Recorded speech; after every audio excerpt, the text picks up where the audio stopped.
el tema que les confieso, esto es un paréntesis, los hermanos de la iglesia local saben que me gustan los paréntesis mucho, y veía que me costaba muchísimo el tema de abordar un tema. Acostumbrado a la predicación expositiva, realmente fue un desafío. Así que en esta mañana no voy a dar una predicación temática.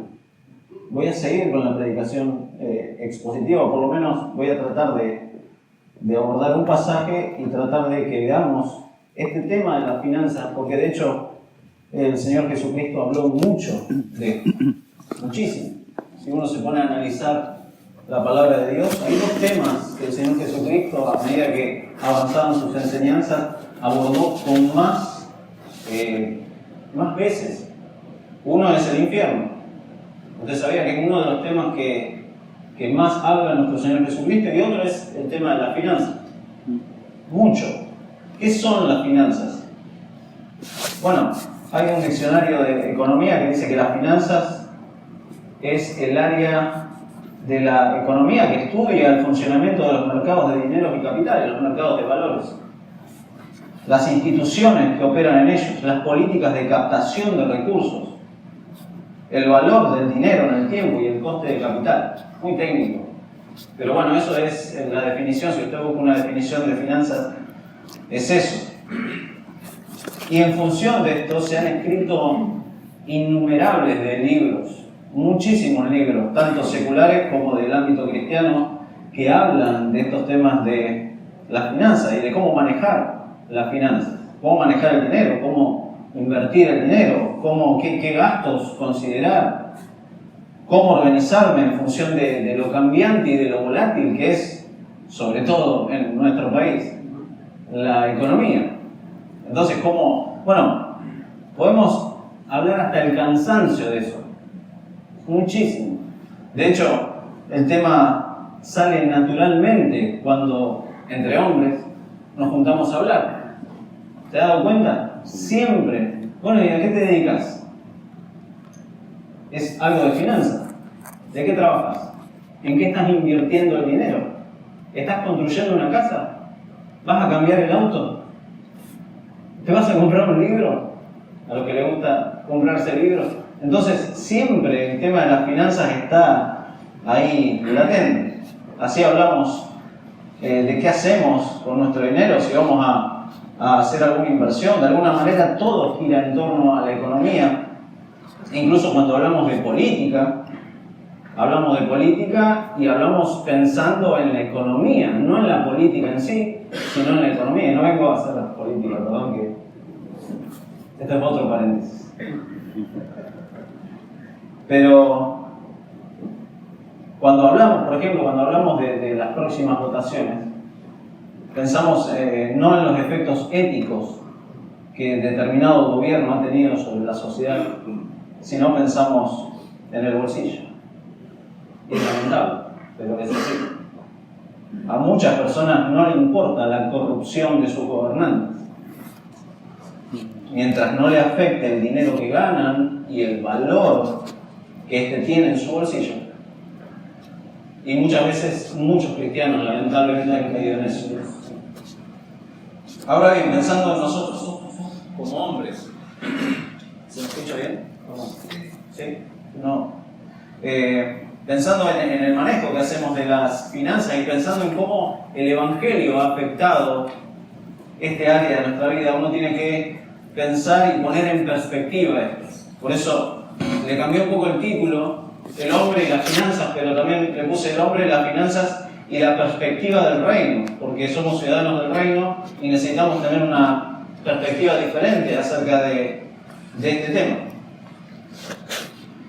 Ahora, nuestro Señor Jesucristo, dijimos antes, le dio una tremenda importancia a este tema. De hecho, dijimos que también el tema del infierno está juntamente relacionado, y Mateo 6 habla mucho de eso, nuestro Señor, y apunta mucho más allá de las simples finanzas, si se fijan bien. Después en sus casas pueden leer todo el Sermón del Monte, pero Mateo 6 puntualmente habla y va directo al corazón del asunto. Uno no puede, obviamente, como siempre hacemos, obviar el contexto de este sermón. Está hablando el rey. El rey ha dado normas acerca del reino, las exigencias del reino. Viene hablando del peligro de la hipocresía religiosa, si se fijan.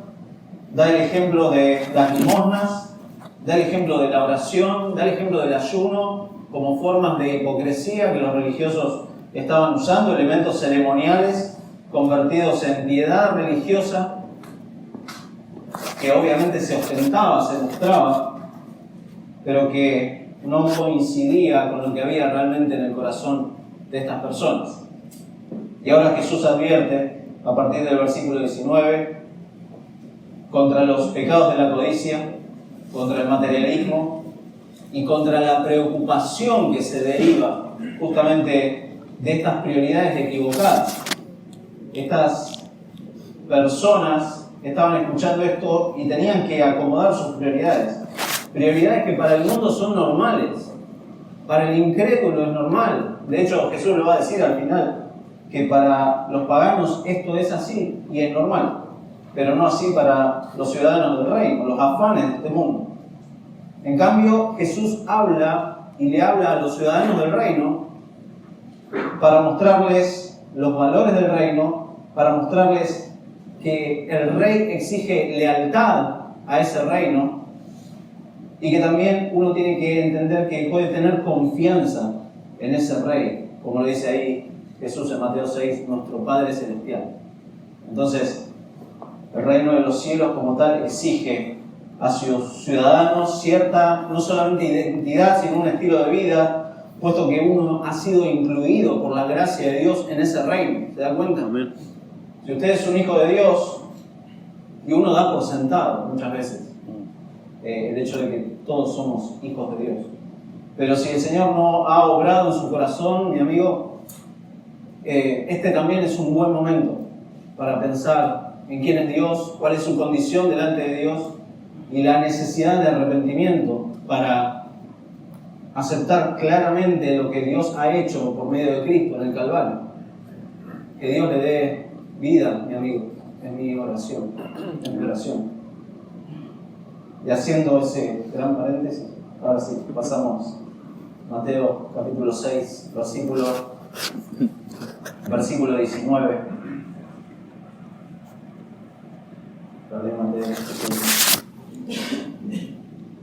Mateo 6, versículo 19.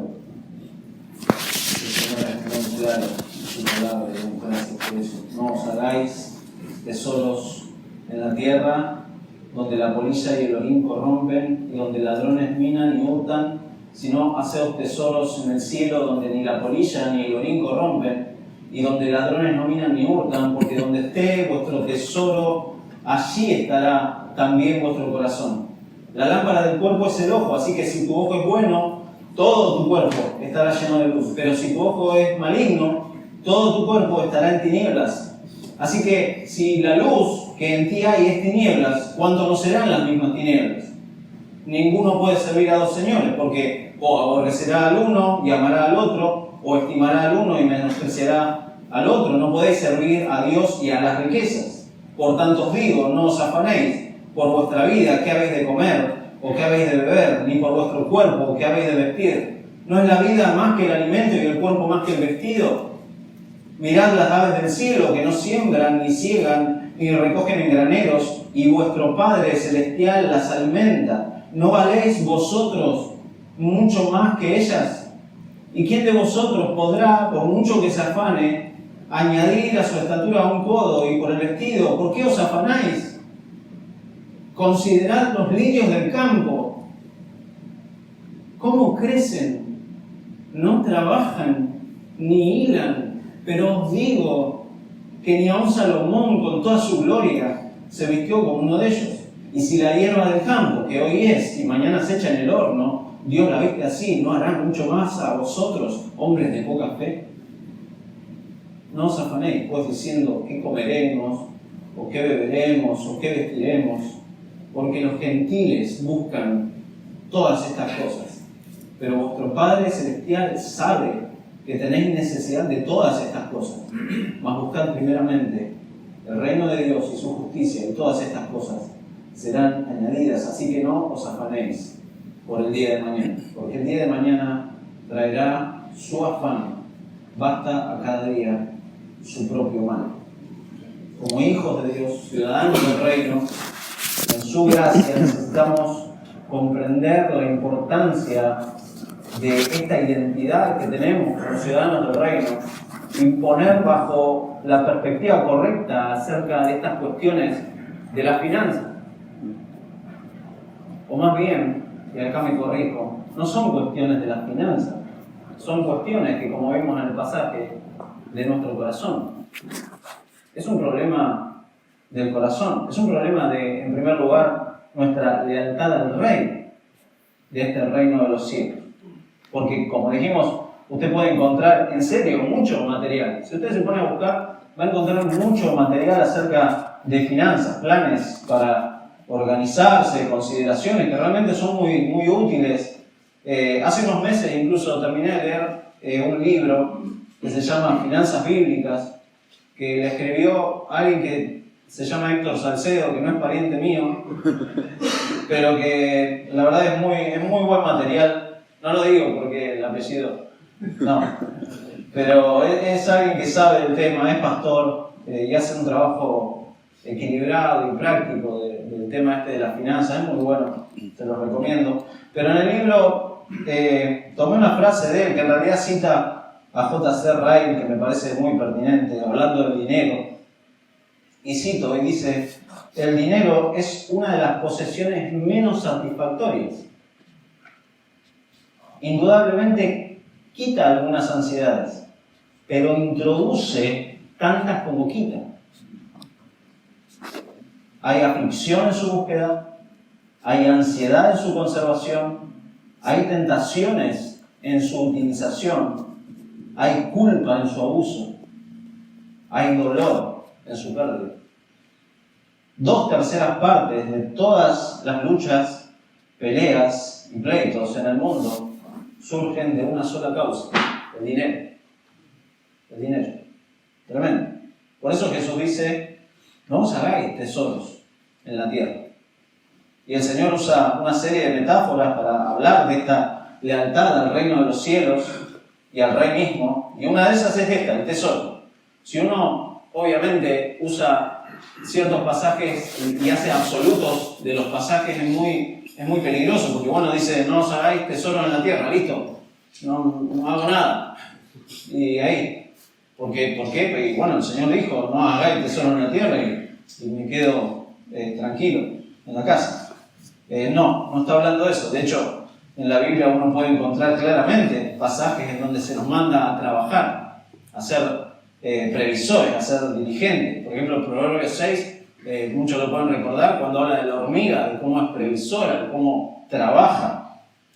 Considerar la provisión para los de su casa, 1 Timoteo 5:8, que habla que tenemos que ser previsores en ese sentido también. Y muchos deben conocer el pasaje de 2 Tesalonicenses 3:10, en donde habla que si alguno no trabaja, tampoco coma. Y muchos nos gusta utilizarlo con nuestros hijos adolescentes para decirle: bueno, basta de abrirme la heladera y andar a ordenarme el patio, una cosa así. Porque si alguno no quiere trabajar, tampoco coma. Pero Pablo le está dando esa orden a la iglesia porque esa actitud, dice Pablo ahí, llevaba a una vida desordenada. Muy interesante. Entonces, ¿qué es lo que está marcando a nuestro Señor Jesucristo acá en Mateo 6? Al Señor le preocupa claramente el egoísmo de valores equivocados. Sus discípulos, los ciudadanos del reino, o sea, nosotros, no debemos acumular tesoros para nosotros mismos. Debemos preguntarnos honestamente: ¿dónde está nuestro corazón? Eso es lo que está apuntando Jesús. Y uno rápidamente y honestamente, en nuestro corazón se divide cada vez que pensamos en estos temas de lo cotidiano y en especial en las finanzas. Pensamos en nuestro interior: bueno, eso es del ámbito celular, las finanzas. Pero Dios no hace esa distinción de secular a espiritual cuando piensa en sus hijos y piensa en su iglesia. No hace esa distinción. Todo lo que hacemos, por más secular que sea, todo lo que hacemos se hace delante de Dios, siempre delante de su presencia. Y usted, mi hermano, y yo, en este sentido, y espero que se entienda, usted no tiene vida espiritual. ¿Cómo? Sí, claro, tengo vida espiritual. No. Si usted busca en la Biblia, a usted se le ha dado una nueva vida. No tiene una vida espiritual y una vida secular. A usted se le ha dado una nueva vida. Y ahora toda su vida le pertenece a Cristo. ¿Sí? Él es el Señor y entonces toda su vida es no solamente espiritual, es de Cristo y eso cambia la perspectiva. Por eso cuando el Señor dice no os hagáis tesoros en la tierra, es un imperativo. Es el Rey del reino hablándole a sus discípulos.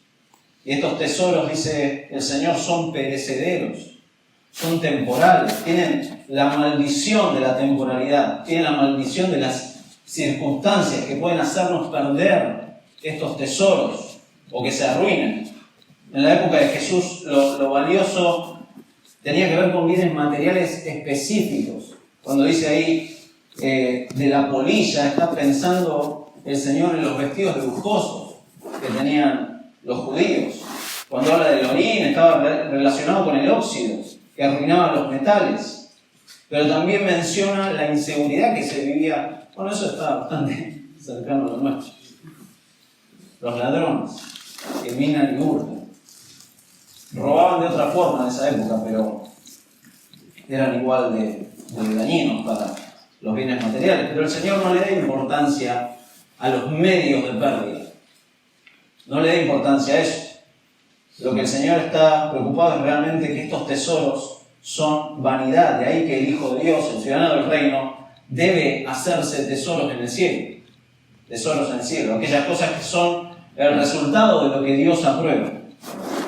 El resultado de lo que Dios aprueba y de lo que recibiremos realmente en el reino consumado. Entonces, esa es la preocupación. Tesoros que no están sometidos ni a la corrosión ni al robo, que no tienen este problema de la temporalidad, ni siquiera tienen el problema de la inflación. ¿Se da cuenta? No os hagáis tesoros en la tierra. Jesús no está condenando a la riqueza o al dinero en sí. Bueno, esto va en línea con lo que Pablo dice en 1 Timoteo 6:10, que el problema está en el amor al dinero, que es raíz de todos los males. Ahí está el problema, el amar el dinero. Entonces, cuando hablamos del amor, y gracias Ricardo por traernos el tema del amor hacia nuestras esposas, porque es muy diferente. Y el Señor está hablando de esto, de este amor que puede causar la raíz de todos los males. Es necedad poner nuestro corazón en estas cosas, porque cuando, mi hermano, usted y yo muramos y la vida no la tiene nadie comprada, nos vamos a llevar exactamente lo que trajimos a este mundo. ¿Se da cuenta? ¿Qué trajo? Nada. Nada. Y uno tiene que ser consciente. Bueno, en teoría lo escuchamos y decimos sí, amén. Pero téngalo presente. En el día a día, cuando el lunes empieza a trabajar, entienda que son tesoros terrenales y no tienen nada de valor frente a las riquezas en Cristo.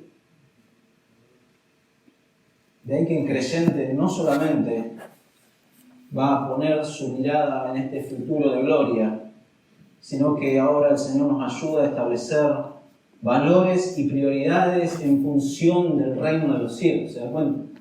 Eso es lo que quiere el Señor Jesús en este sermón del monte.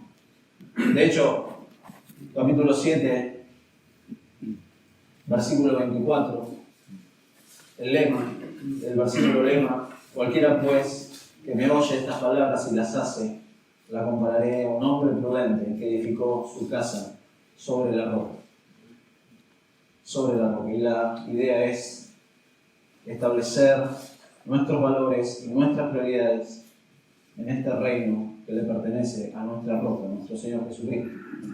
Mi hermano, es un mal negocio. Es un mal negocio cambiar las cosas miserables y perecederas de este mundo por las cosas eternas. Es un mal negocio. Es un mal negocio. Y esto va más allá de las recompensas en el futuro, más allá de las recompensas en gloria, porque en definitiva las cosas que usted establece como sus tesoros son las cosas que controlan su vida. Y ahí está el problema. Eso es lo que el Señor Jesús está planteando. Esto está controlando su vida. Lo que realmente afecta nuestras emociones, lo que realmente afecta nuestras mentes, lo que afecta nuestras decisiones, nuestras finanzas. Hombres, nuestras finanzas hablan fuerte acerca de dónde está nuestro corazón. Cuando usted cobra su sueldo, si es empleado o si es autónomo, como sea, habla muy fuerte lo que usted, mi hermano, hace y lo que yo también hago con el dinero, porque habla de lo que hay en nuestro corazón. Pero entonces es malo, hermano, por ejemplo, irse de vacaciones. Es malo. Es disfrutar de un asado. ¿Es malo? Bueno, que disfruten, no sé. Ahí entramos a otro carril, ¿no? Ir a jugar al fútbol con mis amigos, porque tengo que pagar la cancha, ¿es malo? ¿Es malo comprar unas buenas zapatillas para ir a correr? No, mi hermano, no es que sea malo eso, nada de eso. Pero tengan en cuenta que las vacaciones, el asado, el fútbol, mis entretenimientos, todas esas cosas sí pueden convertirse en algo malo si lo consideramos un tesoro para nosotros mismos, usurpando el lugar que le corresponde solamente al Señor. Analice su vida delante del Señor, honestamente, ¿dónde está vuestro tesoro? No es para que responda y hagamos como confesión acá, pero llegue a su casa, llegue a dormir hoy y piense, ¿dónde está mi corazón? Ahí está el problema. Ahí es donde se dirige su vida. Ahí es. ¿Dónde está? Por eso Pablo le dice a los colosenses, poned la mira en las cosas de arriba, no en las de la tierra. Poned la mira donde está Cristo sentado a la diestra de Dios.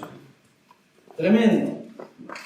Claro, es ahí donde está realmente el problema. 1 Timoteo, lo hemos citado recién, 1 Timoteo capítulo 6.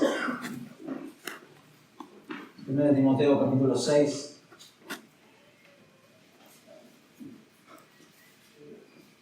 Habla del contentamiento. Es un pasaje que muchos lo deben conocer. Versículo 17. A los ricos de este siglo manda que no sean altivos, ni pongan la esperanza en las riquezas, las cuales son inciertas, sino en el Dios vivo que nos da todas las cosas en abundancia para que las disfrutemos, que hagan bien, que sean ricos en buenas obras, dadivosos, generosos, atesorando para sí buen fundamento para lo porvenir, que echen mano de la vida eterna. Que echen mano de la vida eterna. La segunda metáfora que el Señor usa es media complicada para entender a simple vista, versículos 22 y 23, pero uno no puede desprenderse del contexto. ¿Qué es lo que guía a una persona en su andar? Sus ojos. Uno camina y mira por dónde camina, y Jesús lo que está haciendo acá es ampliar la enseñanza acerca de dónde está nuestro corazón, el cual, como muchos comentaristas dicen, es el ojo del alma. Eso es lo que está ampliando Jesús. El ojo sano mira a Dios como su Señor. Versículo 24 dice, ninguno puede servir a dos señores. Y el ojo malo pone su vista, el ojo sano primero mira a Dios como su Señor, y el ojo malo pone su vista en tesoros terrenales. Versículo 19 dice, no os hagáis tesoros en la tierra. Es ahí donde está el problema. La avaricia, el interés propio, el egoísmo es característico de este ojo malo. Eso es lo que está diciendo el Señor Jesús, y es por medio del corazón, el ojo del alma, que nos llegan todas las bendiciones espirituales. ¿Se han dado cuenta? Voy a aclarar eso, porque sabemos que Dios obra primeramente en el corazón de la persona para salvación. Y eso lo creemos así. La palabra lo dice claramente. Pero muchas veces hay frases que usamos cotidianamente en nuestro ámbito cristiano incluso, y decimos, por ejemplo, Dios ha abierto mis ojos al Evangelio. Dios ha cambiado mi corazón por el corazón de piedra, por uno que lata y que ame al Señor. Dios ha cambiado mis afectos. Dios me ha hecho nacer de nuevo. Y estas son frases sinónimas que hablan justamente de esto, de que Dios ha cambiado mis valores, ha cambiado mi vida. Ya no soy lo que era, mis prioridades han cambiado. Entonces, ahora sí puedo establecer los valores mirando a mi Rey, teniendo una devoción clara y determinada, tener un ojo bueno. Ahora sí puedo tenerlo, un ojo bueno por el cual entra buena luz. El ojo malo, por el contrario, está aún en tinieblas. El ojo malo está en tinieblas y está en las tinieblas que produce tener un corazón consagrado obviamente a los tesoros de este mundo. No hay lealtad ni amor a Dios en el ojo malo. Eso es lo que está diciendo Jesús. Si no hay un autoengaño, porque literalmente se sirve a otro señor. Es el ojo malo. Hay personas que calman sus conciencias en lo financiero teniendo estas acciones filantrópicas. ¿Sí? Personas que tienen un amor hacia la humanidad y son hermosas personas. Hacen esto de crear fundaciones, hacer donaciones, hacer acciones sociales, etc. Entre los incrédulos, pero incluso entre los cristianos también existen acciones religiosas que Jesús los ha descrito en los primeros versículos del capítulo 6 acerca de la limosna, o también tener acciones sociales con esta ausencia del Evangelio. Y esto es muy común, incluso en diferentes iglesias, hacer acciones sociales sin el Evangelio. Incluso nuestras ofrendas, si son hechas desde corazones que tienen otra lealtad, están hablando de otro amor, de otro afecto. No están hablando de esta lealtad al Rey. De ahí que el Señor va a decir en el versículo 24, ninguno puede servir a dos señores. Y es tajante el Señor, ninguno, no existe. Ninguno puede servir a dos señores. No sé si hay algún hermano que tenga dos empleos, dos trabajos. Pero si los hay, no está hablando de eso. No está hablando que no pueden tener dos empleadores. Acá el Señor Jesús está hablando de dos señores. Y cuando habla de dos señores, está hablando de dueños de esclavos. Y eso era imposible. Eso es lo que está planteando Jesús.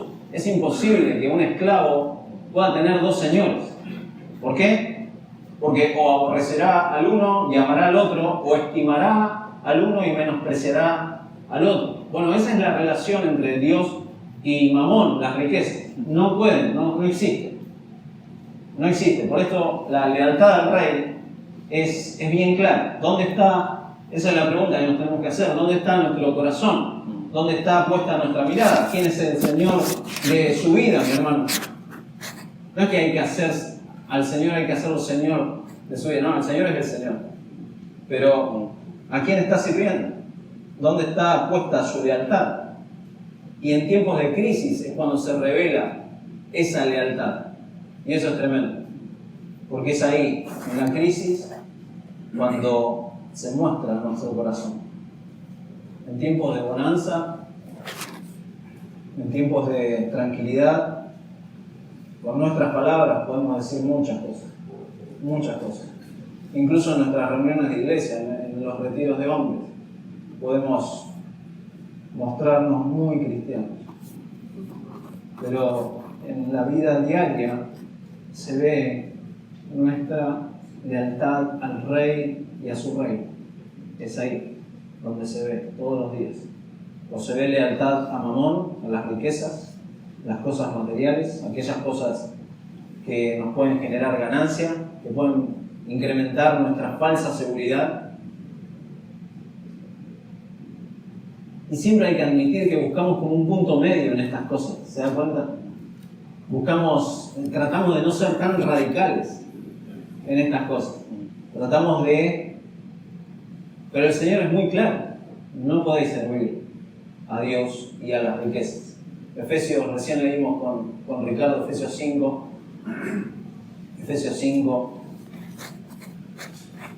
capítulo 5, versículo 5, hablando de cómo tiene que ser el Hijo de Dios, esta imitación de Dios como hijos amados. Y versículo 5, porque sabéis esto, que ningún fornicario o inmundo o avaro que es idólatra, ¿se da cuenta? El avaro, el que ama las cosas materiales es idólatra. Y esta persona dice, ninguno de estos tiene herencia en el reino de Cristo y de Dios. Entonces, es importante considerar dónde está su corazón. ¿Dónde está su corazón? Al elegir un trabajo, quizás alguno está desempleado y va a elegir un trabajo. ¿Lo piensa pensando en esta lealtad al Rey? En que cómo esto me va a ayudar a servir al Señor, en cómo esto me va a ayudar a tener el tiempo para ir y predicar el Evangelio, porque esta es su identidad. ¿Se dan cuenta? El cristiano, la identidad del cristiano es con el fin de predicar el Evangelio hasta que Cristo vuelva, ahora y hasta el día de la eternidad. Esa es la tarea de la iglesia. Pero entonces, al yo elegir un trabajo, porque tengo que trabajar, tengo que alimentar a mi familia, pero lo estoy pensando en función de mamón o de que quiero servir a mi Señor. Cuando voy a cambiar un auto, yo voy pensando, y quiero este porque tiene este motor y anda, y puedo pasar camiones como... No, sino que puede ser también un instrumento que Dios use para servirle de alguna manera. Cuando pienso en comprar una casa, cuando tomo cualquier decisión relacionada con mis finanzas, lo estoy haciendo pensando en el Señor, en esta lealtad al Rey, o tenemos otro tipo de lealtad. Esa es la cuestión que el Señor Jesús está planteando acá. Y luego va a decir, versículo 24, ninguno puede servir a dos señores, porque aborrecerá al uno y amará al otro, o estimará al uno y menospreciará al otro. No podéis. No podéis servir a Dios y a las riquezas. No podéis. Por tanto, os digo, no os afanéis por vuestra vida. No os afanéis. ¿Qué habéis de comer o qué habéis de beber? Ni por vuestro cuerpo, ¿qué habéis de vestir? ¿No es la vida más que el alimento o el cuerpo más que el vestido? Y me viene como anillo al dedo este versículo, porque mi hermano posiblemente tenga hambre y ya le esté sonando el estómago, pero no piense en la comida en este momento. Ya va a venir y el Señor ha provisto eso, gloria a Dios por eso. Pero, por tanto os digo, no os afanéis. Siempre uno tiene que tener en cuenta estos conectores. Por tanto, es importante. Habla directamente de todo lo anterior. Como los tesoros materiales de la tierra no satisfacen, no perduran, como la visión moral y espiritual se puede distorsionar fácilmente por medio de estas cosas materiales y pueden arrastrar nuestro corazón a estas cosas. Como es imperativo e incluso exclusivo elegir entre Dios y el dinero, por tanto el cristiano tiene que preocuparse. No tiene que afanarse, sino que se tiene que preocupar, o sea, ser previsor, pero no afanarse en particular con estas cosas materiales. Cuando dijimos la definición de finanzas, como vimos al principio, no tenemos razón como cristianos de preocuparnos por el funcionamiento de estas cosas, de los mercados de valores, de las instituciones que operan en ellos, de las políticas de captación de recursos. Gloria a Dios si hay un hermano nuestro que está en esas áreas. Y damos gracias porque posiblemente puede manejarse en forma prudente. Pero no es la preocupación del común de la gente. Eso le está diciendo el Señor. No se afanen. Bueno, usted me va a decir lo que dijimos antes. Está bueno eso de no servir a las riquezas, me gusta. Es interesante. Pero yo tengo esposa. tengo esta esposa a la que tengo que amar y tengo que servir, tengo hijos. Y si usted tiene hijos adolescentes, sabe de lo que estamos hablando. Pa, tengo hambre, le dicen. Pa, ¿qué vamos a comer? Pa, usan esas frases así rápido. A mí me ponen como nervioso. Tengo que darles de comer. Tengo que vestirlos. Tengo que darles un hogar. Etc. Pero mire de nuevo el pasaje. Jesús está diciendo que al igual que las posesiones materiales pueden convertirse en un ídolo, también la falta de esas posesiones, las necesidades, pueden convertirse en una fuente de preocupación idolátrica. Eso es lo que pasa. ¿Por qué? Porque fomentan la desconfianza hacia nuestro Dios. Empiezo a distorsionar el carácter de mi Dios. ¿Se da cuenta? John MacArthur en su comentario dice: la preocupación es el pecado de dudar de la promesa y la providencia de Dios. También el otro extremo, ¿no? La despreocupación y la negligencia. Porque quizá a alguno le gusta esta parte. Dice, bueno, viste que no hay que afanarse, no hay que... y se deja en la cama paraguaya. No. La despreocupación y la negligencia muchas veces en nuestro corazón perezoso y poco esforzado es algo que es animado por el mundo. El mundo anima eso, a que seamos así, perezosos, negligentes, despreocupados. Entonces, a ver, Germán, ¿es bueno o es malo el afán? Pongámonos de acuerdo. ¿Es bueno o es malo el afán? Bueno, desde el punto de vista bíblico, la ausencia de esta diligencia o de esta sana ansiedad puede ser una señal de irresponsabilidad. Eso sí, pero en otro sentido, la ansiedad no solo es mala, sino que su presencia indica claramente incredulidad y desobediencia a Dios. Esas son las dos cosas. El primer tipo de afán es el afán del cristiano de que quiere ser fiel, de que quiere ser útil, de que quiere ser diligente en el servicio al Señor y en su crecimiento. Es ese afán, es ese apuro. Leíamos con los hermanos y terminábamos 2 de Pedro: apresurándoos para su venida. Ese apresuramiento, ese apuro de que, Señor, quiero que me encuentres más santo. ¿Más santo qué? ¿Mi esfuerzo? No. ¿Que me voy a ganar un lugar más especial en el cielo? No. Pero quiero abrazar a mi Salvador.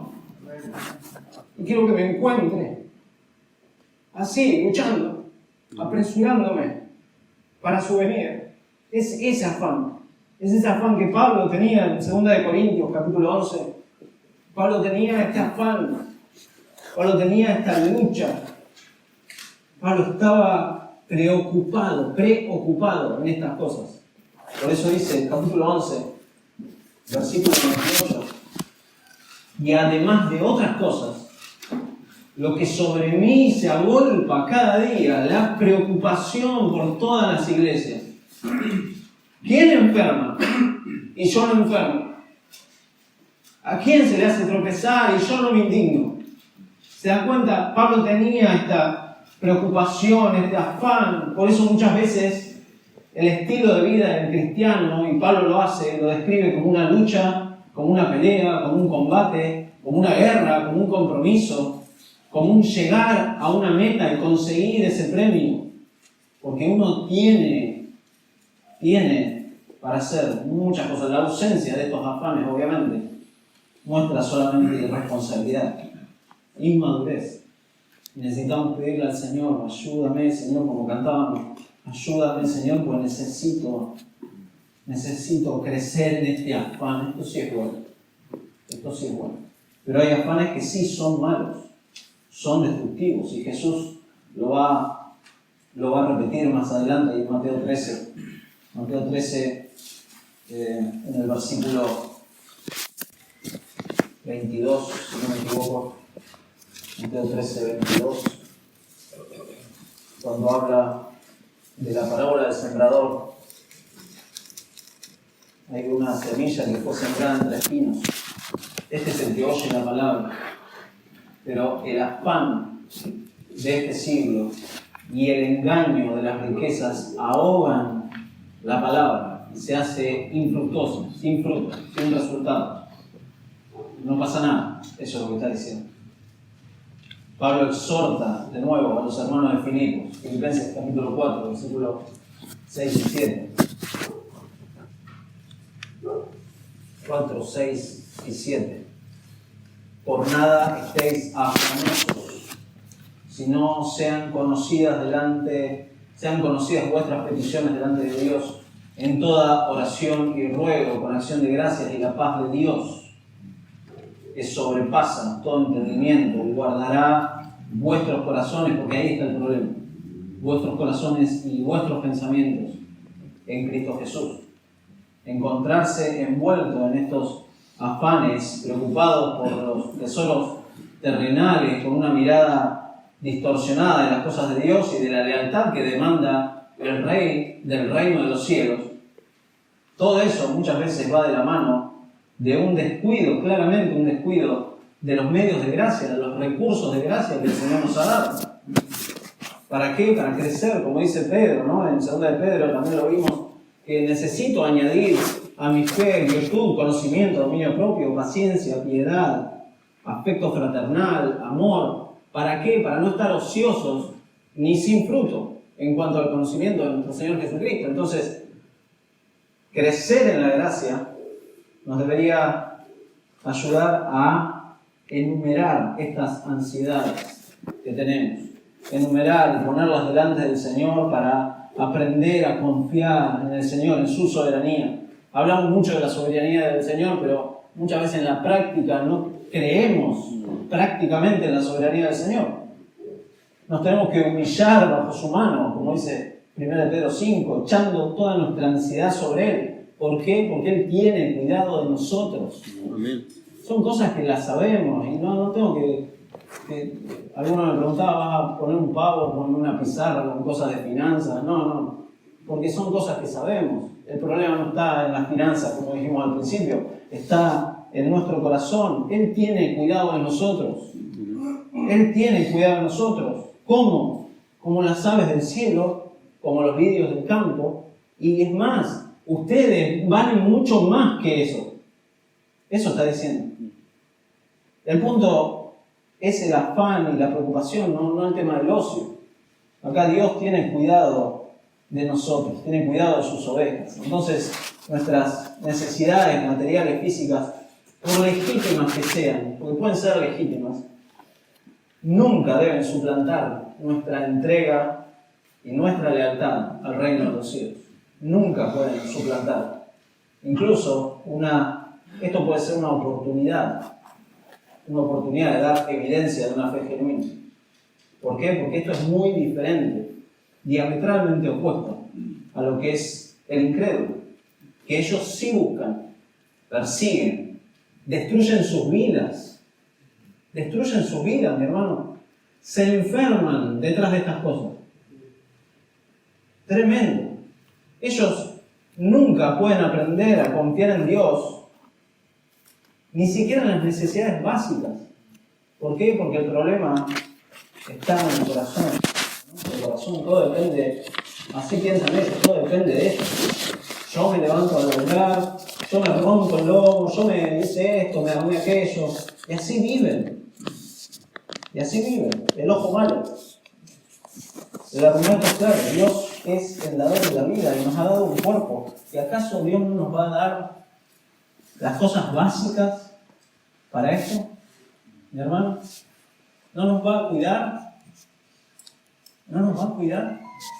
Claro que sí. Y los ejemplos son claros. Miren los pájaros, le dice. Miren los pájaros. Uno no puede negar la actividad de Dios en esas cosas. Pero Jesús añade ahí una frase que es muy llamativa. Y si lo leen en diferentes traducciones es medio complicada, porque dice el versículo 27, ¿y quién de vosotros podrá, por mucho que se afane, añadir a su estatura un codo?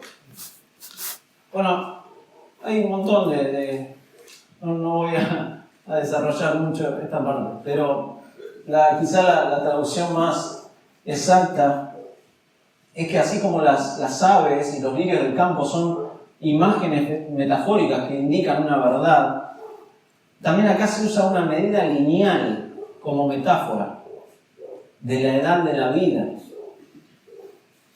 A medida que uno avanza por el sendero de la vida, llega a un punto donde Dios ha determinado que se termine. Dios lo tiene determinado. Entonces, el afán y la ansiedad, las preocupaciones, ¿van a cambiar eso? ¿Se dan cuenta? Eso es lo que está diciendo Jesús. Dios ya tiene determinado sus días. Por mucho que se afane, ¿qué va a cambiar? No lo va a cambiar. No lo va a cambiar.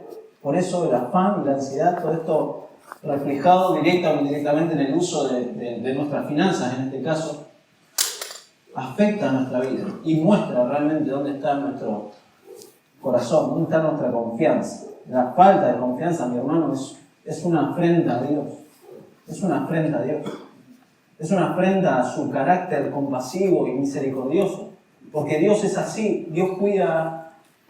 Hay un antiguo himno. Dios cuida de las aves, cuidará también de mí. Y lo conocemos.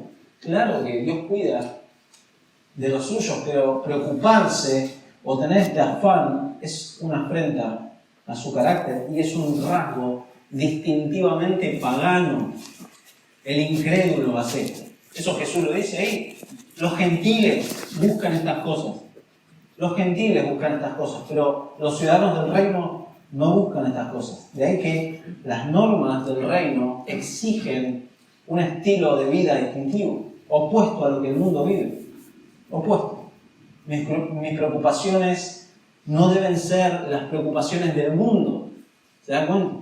Por eso dice el versículo 33, mas buscad primeramente el reino de Dios y su justicia, y todas estas cosas os serán añadidas. Todas estas cosas.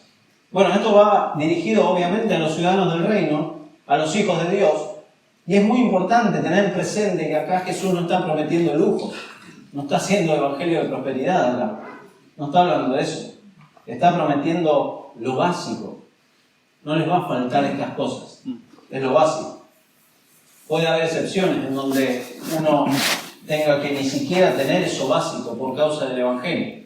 Puede haber excepciones y sabemos de casos, sobrados ejemplos de hermanos misioneros que les ha faltado incluso lo básico, pero Dios los ha sostenido. Amén. Muchas veces ha usado iglesias, otros hermanos, que tienen recursos para sostener a otros. Y eso es un llamado de atención también para nosotros.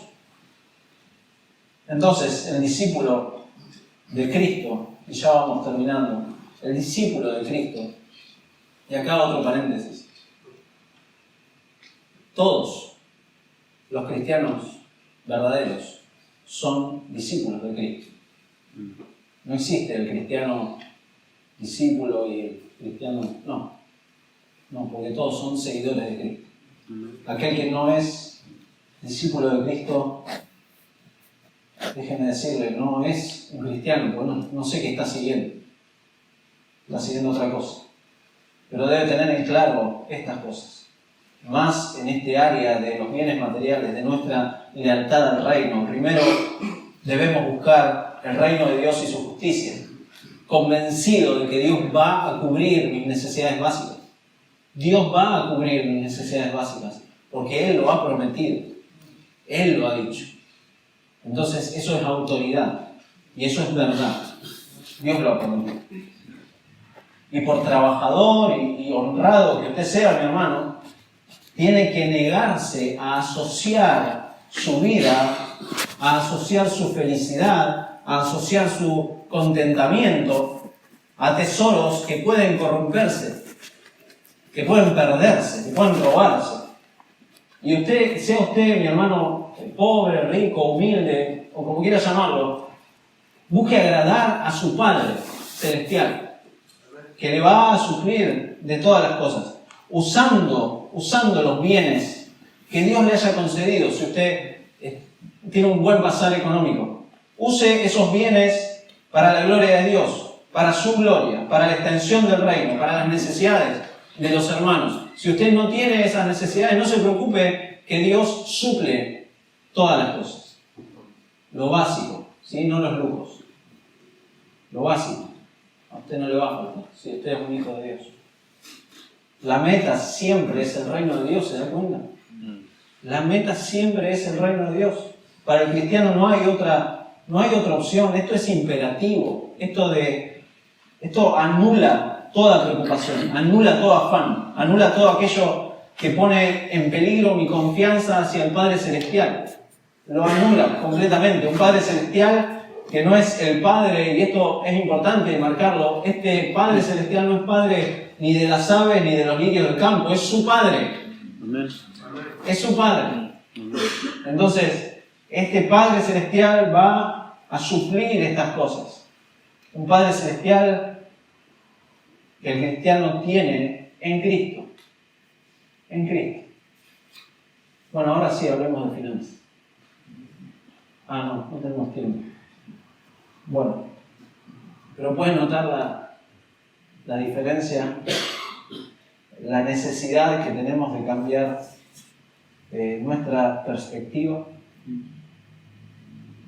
y que su palabra modifique nuestra mente y nuestro corazón de estas cosas. La lealtad y la confianza en nuestro Señor, al Rey de este reino inconmovible, condiciona completamente cada área de nuestra vida. Lo vimos recién con Ricardo. Condiciona el Evangelio mi relación con mi esposa. Condiciona el Evangelio mi relación con las finanzas, con el dinero, con Mamón. Ya no es Mamón, es lo que Dios supla. ¿Se dan cuenta? Este reino inconmovible condiciona nuestra identidad. De hecho, si miramos con la lente del gran mandamiento este tema de las finanzas, esto debería llevarnos a pensar sumamente y seriamente en estas cuestiones. Amarás al Señor tu Dios con todo.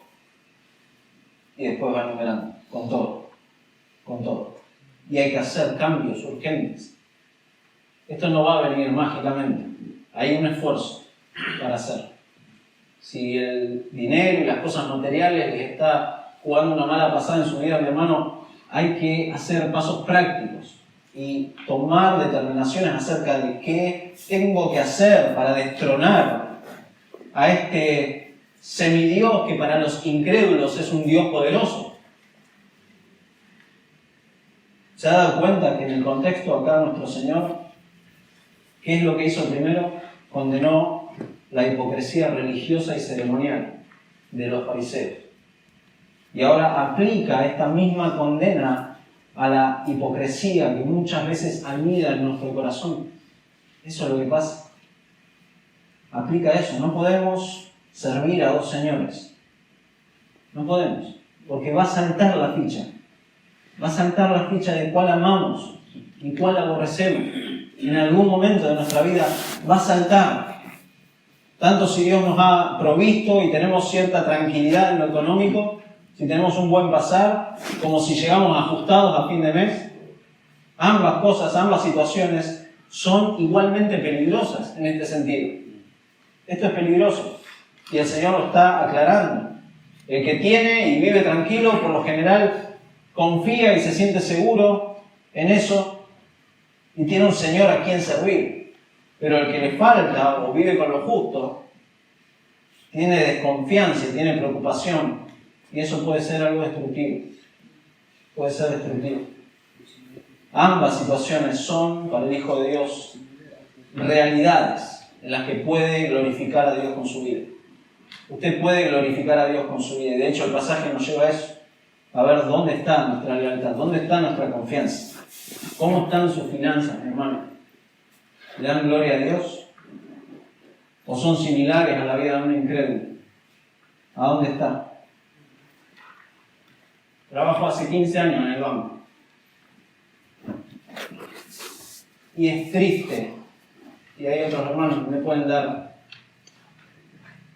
razón en esto. Es triste ver personas que tienen 5, 6, 7 préstamos, que no saben por qué lo sacan, pero hay una buena tasa y van tras él. Pide consejos, consulta cómo maneja su finanza. ¿Dónde está su corazón? ¿Por qué? ¿Por qué hacemos esas cosas? ¿Pide consejo en estas cosas? ¿O vive con una presunción desmedida? ¿Se queja permanentemente? ¿O muestra contentamiento y moderación en cómo vive sus finanzas? Y eso habla de su corazón y de mi corazón. ¿Dónde está? ¿Dónde está? ¿Se dan cuenta que no pasa esto por los números rojos, si llego o no llego, sino que pasa por dónde está nuestro corazón? Hombres, nuestras finanzas reflejan esa lealtad y esa confianza hacia este Padre Celestial, que es nuestro Padre Celestial en Cristo.